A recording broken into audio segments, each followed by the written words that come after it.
Look at this gorgeous crumb. Hold on, I know you think it's sourdough bread, too complicated, I don't have time for it, but not this one, my friend. Today I'm gonna break all the sourdough rules. No feeding, no kneading, no stretch and folds, zero fancy tools. We are not looking for picture-perfect crumb here. Just a simple loaf with incredible flavor. Just mix, let it rise, and bake it. Let's make it. I have 8 grams salt. To that, I'm going to add 280 gram water. You can add less if you are using lower protein flour. And I'm going to use my Unfed Starter straight from the fridge. No sourdough rules, right? And that was 80 grams.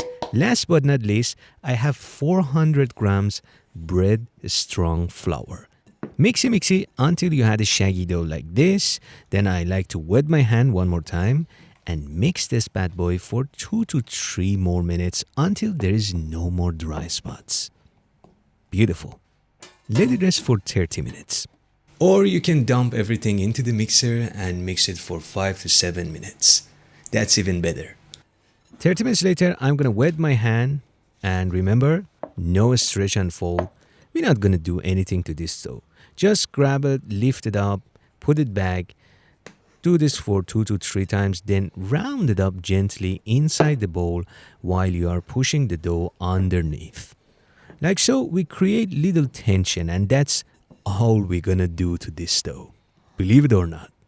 If your dough looks way stickier than this, it means you are using low protein flour. Next time, just reduce the hydration. And that was all we needed to do. Usually for the first 2.5 hours, I give the dough a series of stretch and fold in order to build stronger gluten network. But we skip all of that. Let's see. After 2.5 hours, the fermentation kickstarts, and I'm gonna release the dough from the bowl. Then with the wet hand, I'm gonna grab the dough in my hand and ball it up like a pizza ball. Like so, I make sure I create little more tension, and the dough gonna hold its shape while finishing its bulk fermentation. I don't think it's too much instead of all of those series of stretch and folds, right? That was the magic of sourdough, and let's say the magic of fermentation. Wrap it up into the fridge, let it cold ferment. Easily fits in your weekend schedule. See you tomorrow. The next beautiful morning, hi, good morning. I'm gonna take the dough out of the fridge. Remove the wrap. As you can see, we have some bubbles and fermentation on the surface. The dough released from the bowl. It's airy and bubbly. And we have like 50% rice. Dust up some semolina, bring it on the counter. Forget about all the complicated shaping methods. Just fold it and hold it. I mean, grab all the sides, fold it to the center, and hold it with another hand. Pinch them all together. Flip the dough, round it up with the help of the counter while you are pushing the dough underneath. Voila! Let it rest for 20 minutes, and 20 minutes later, I'm gonna round it up one more time to make sure I have enough surface tension to get maximum oven spring. And that's it. Normally I would use this round shaped banneton, but I told you it's gonna be simple. You can use the same size bowl or a basket covered with the kitchen towel. And that's it. Make sure to dust up rice flour or semolina and the dough in. Cover it up. Let it proof on the counter or into the fridge for cold proofing. Up to you. Especially for beginner bakers, Dutch oven method is the safest method, I can say. And one of these cast iron pots work the same. Since I couldn't find the lid, and in case you don't have one of these, let me show you how to bake your bread even with the normal, of course, heat resistance pot. You need a baking tray and an upside down pot. Remember, we don't need fancy tools. Let them to preheat inside the oven for 45 minutes. You are so lucky. It's summertime, right? So we are living in same climate. We are aiming for 30 to 50% rise and the dough to pass the poke test. I'm gonna poke the dough gently. If it bounces back slowly, it's ready to bake. Told you it's not gonna be complicated. It's sourdough. Should be simple, right? But if it bounces back right away, it needs more time. This one right here is perfect, and the dough is full of air. And if you don't have one of these, let's not say fancy bread lames, you can always use bread knife or a sharp knife to score your bread.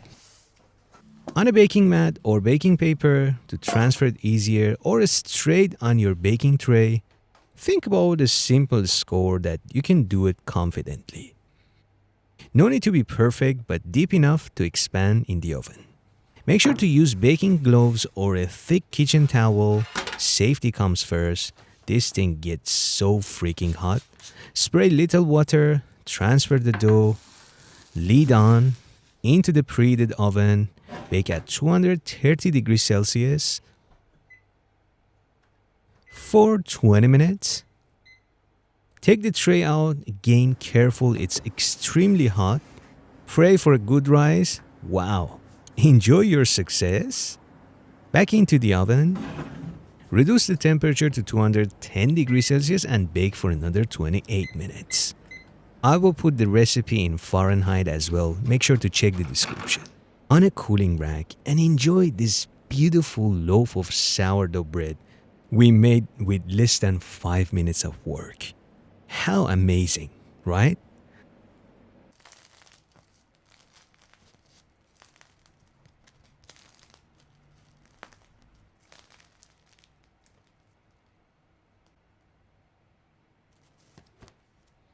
We don't want to impress anyone. No need to cut from the middle.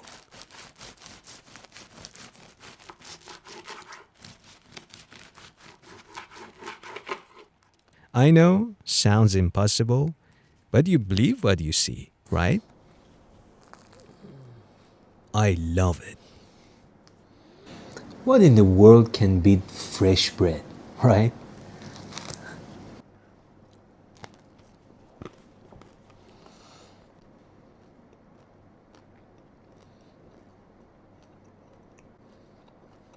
I mean, is this my best crumb ever? Of course not. But does this taste great? Absolutely. Crispy crust, light crumb, incredible flavor. That's all I'm asking.